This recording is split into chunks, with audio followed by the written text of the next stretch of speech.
Charles Henry Mitchell was born in September 1847 at Leeds, the son of Jesse and Elvira Mitchell of Letterie Plantation. He enlisted from Letterie Plantation in Company I, 32nd Maine Infantry.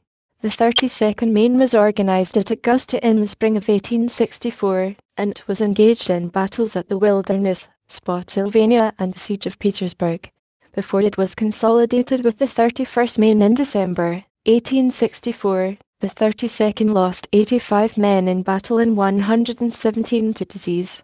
Mitchell was transferred to Company I, 31st Maine Infantry, on December the 1st, 1864, and was later transferred to the 1st Veteran Reserve. Mitchell married Lucy Jane Lacken on October the 19th, 1872 at Madrid.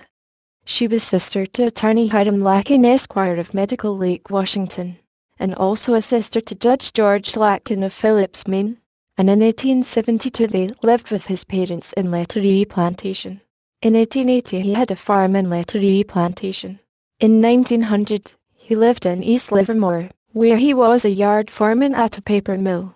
It was also said by his sister Clara Chick, who was the mother of Professor Arthur Chick, Dean of Monmouth Academy, that when he ran away to the Civil War that he put a slip of paper in his shoe with 21 written on it, so that when he was asked if he was over 21 he could honestly say yes, as he was standing over 21. She also related a story about the temperament of the Knapp family, as once she was at his home to take care of his children, and got in an argument with him, and advised him that "I'm not afraid of you, Charlie Mitchell, as I've got just as much Knapp aboard of me as you have aboard of you," and that he said when he was a boy in Leeds the trees grew square so they could use them for beams in the building of barns and homes.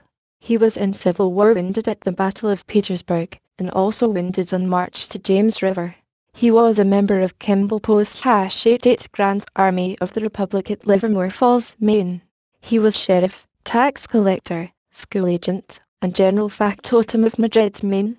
He lived in Letterie Plantation near Smalls Falls when his children were born, after which he moved to Knapp Street in Livermore Falls. In 1891 he bought land from his uncle Judge Cyrus Knapp and built a house on it. In the fall of 1905 he purchased the original Farrington homestead at the foot of Moose Hill, where he had a fine farm.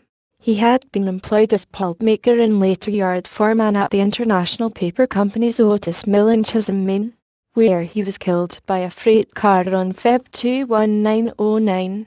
He and one of his crew, Mr. Swan, were standing on the railroad track in the coal pocket when the switcher backed a car down through the pocket. Mr. Mitchell, who was somewhat deaf, did not see or hear the car coming. Mr. Swan did and shouted and jumped out of the way. The car struck Mr. Mitchell on the shoulder and he fell astride the rail.